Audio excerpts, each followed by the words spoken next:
警方在一个出租屋的冰箱内发现了一对夫妻的头颅，现场更是找到了大量的碎肉以及内脏，经鉴定均来自2名死者身上。可怕的是，为了防止腐臭味扩散，大部分的碎肉已经被微波炉加热甚至煮熟，然而现场却没有发现任何骸骨。报案人是死者的儿子，不过说是自首人更为合适，因为他亲口承认是自己杀了父母。男人名叫阿贵，2013年的3月1日，他就向警方报案，声称自己的父母失踪了。他还在网上发帖寻找父母，甚至还寻求了电视台的帮助，希望通过电视节目找到自己的父母。可录制视频的过程中，他的眼神始终飘忽不定，脸上也是一副十分放松的表情，丝毫没有那种父母失踪的担忧感。奇怪的是，没多久他就在网上发帖，声称是自己杀了父母，一众键盘侠纷纷震惊不已。当天晚上，他又约出了自己的表姐，表姐还以为他正在为父母而担忧，不停地安慰着他，谁知阿贵却说是我杀的。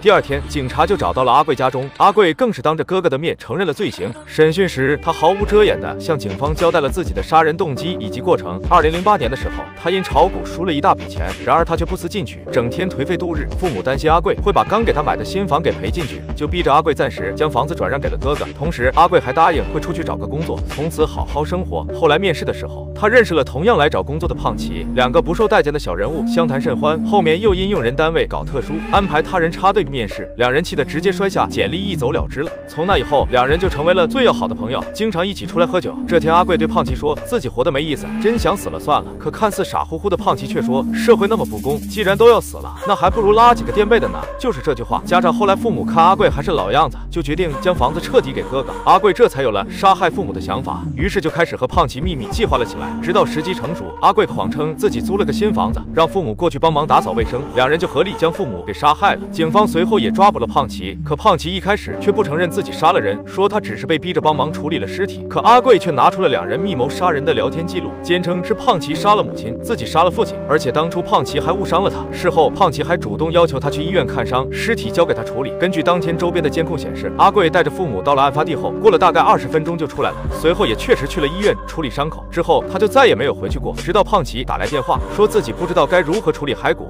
那些骨头我弄不断啊，怎么砍都砍不断啊！阿贵才再次回到出租屋，帮忙清理了现场。两人将骸骨用塑料袋包起来，分批扔进了大海里。警方虽然没有找到骸骨，但是根据阿贵出现在周边监控的时间来看，警方断定胖奇是参与了杀人的，所以就对他进行施压，不认罪就不给饭吃，也不让他睡觉，甚至还不停地播放阿贵的口供视频给他看。其实胖奇本就有智力缺陷，最终在警察的威逼下承认了罪行。自此案件基本清晰，但因程序问题，直到2年后才开始正式审判。检方免费给两人委派了辩护律师。胖奇见到律师后，又开始像个傻子一样否认罪行。我没有杀人，我没有杀人，回答你，我没有啊！甚至他的辩护律师都开始怀疑他不是一个能在杀人后又独立完成分尸的人。而阿贵那边的状况就不太好了，他的律师根本不打算和他沟通，而是为了应付工作，吃着东西打发着时间。这也难怪，毕竟谁会愿意帮一个杀死父母的逆子辩护呢？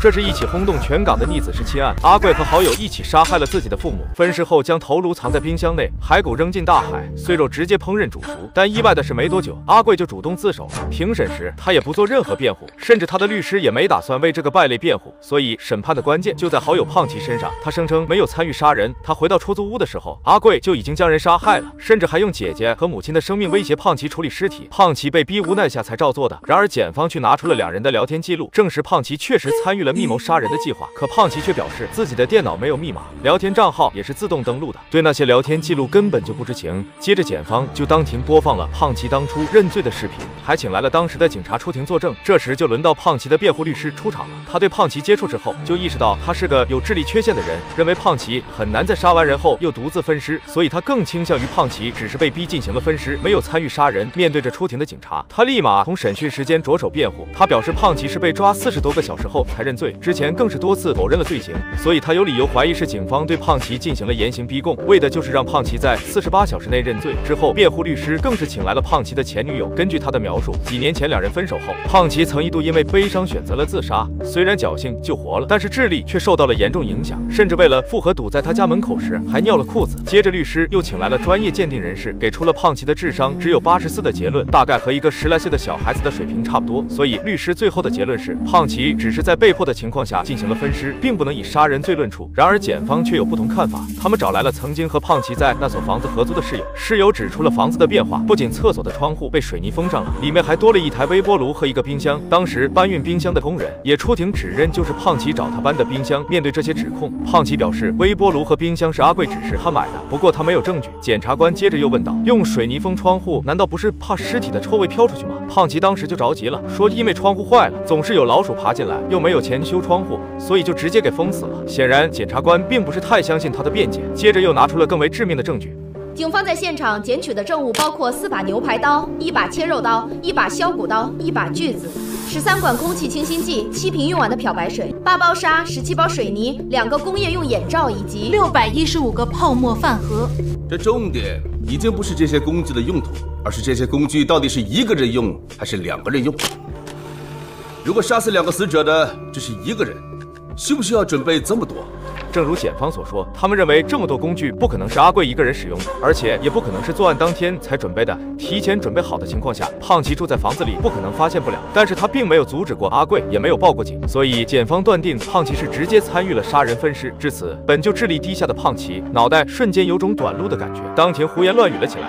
不是好，你们冤枉我，冤枉我，冤枉我吧！我没关系的，我没关系的。最后，辩护律师又请来了胖奇的姐姐出庭作证。姐姐声泪俱下地描述了一个单亲家庭的不易，姐弟俩从小相依为命，还说胖奇从小都被人欺负，一直都是自己在保护弟弟。没想到自己刚结婚2年，弟弟就被坏人给陷害了。庭审到这个地步，该出示的证据也都出示了，该出庭的证人也都出庭了。结合胖奇傻乎乎的表现，一时间还是无法给胖奇有没有参与杀人下定论。但是鉴于胖奇没有什么前科，也不像是一个对社会有什么危害的人，所以法官打算根据陪审团的意见进行判决。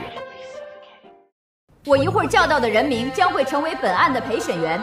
由于香港地区的法庭实行的是陪审团制度，所以法庭会在庭审前随机给9名群众发去邀请函。庭审时，他们必须到场陪审，当然会有800块钱的报酬。可就算如此，这些人往往都不会把陪审当回事，毕竟一般人根本不在乎他人的命运。可殊不知，他们的意见对法庭有着至关重要的作用。这次的案件是震惊了整个香港的。逆子是亲案，嫌疑人残忍地杀害了双亲后肢解剖师，然后不仅主动投案自首，更是直接交代了另一个同伙。可经过一番激烈的庭审后，并没有找到这个胖子同伙直接参与杀人的证据，而且他还是一个有智力缺陷的人，所以法官决定听取一下陪审团的意见后再进行判罚。会议室里，陪审团首先对主犯阿贵进行了不记名投票。其实阿贵不仅承认了罪名，还详细交代了杀人抛尸的全过程，甚至还完全没有悔过之意。那判他有罪肯定是毋庸置疑的。可是9人的陪审团中，竟然还有1人给阿贵投了无罪票，众人立马议论纷纷，相互质疑到底是谁投的无罪票。最后白发男主动承认是自己投的，理由是凭感觉投的。众人非常的无语，就再次帮他回忆了一下庭审时的情况。法庭上，就连阿贵的辩护律师都不肯为阿贵辩护，甚至面对出庭的阿贵的哥哥，律师还主动询问他，在不知道父母被害的情况下，阿贵邀请他去新租的房子是出于什么目的？哥哥当场表示，阿贵有可能是想对自己下手。还有出庭的表姐，她也表示阿贵从小一直受父母操控，就连想练篮球的想法都被父亲扼杀。阿贵甚至还认为自己身高才1.6米，就是因为父亲不让他练篮球导致的。他也因此一直活在自卑中，所以很有可能就是因为这种自卑感才慢慢成长为一个变态的。而且他也有完美的杀人动机。父母将原本属于他的房子过户给了哥哥，就是整起案件的导火索。听到这里的白发男表示无所谓，反正他这一票也影响不了什么。那接下来就轮到胖奇了。他虽然有很大的嫌疑，而且案发现场就在他家，他也绝对参与了藏尸分尸。但据他交代，那都是阿贵用姐姐和母亲的生命做威胁，逼着他干的。加上他本身就有智力问题，大部分人认为胖奇并没有参与计划杀人。所以这次投票前，众人纷纷表示一定会公正投票。不出意外，这次9人投的都是胖奇无罪。最后，陪审团将投票结果报告给了法官，法官也没有感到意外，最终以故意杀人判处阿贵终身监禁，胖奇则以知情不报以及藏尸的罪名被判了1年监禁。但因为从被抓到这次庭审，他已经在看守所待了2年了，所以就被当庭释放了。影片的最后，哥哥再次找到了阿贵，告诉他父母其实早就立好了遗嘱，遗产是平均分配给他们兄弟俩的。哥哥还问他，难道到现在都没感觉自己有错吗？可阿贵却表示，错与不错，有没有后悔有那么重要吗？结局又不会改变。哥哥听后气的直接离开了。可此时的阿贵又好像有什么话想说，不停地拍打着玻璃，可哥哥再也没有给他机会。另一边，胖奇接受了电视台的采访，依旧一副傻傻的样子。那他到底有没有参与杀人呢？如果没有，那为何阿贵听到审判结果时会是这样的呢？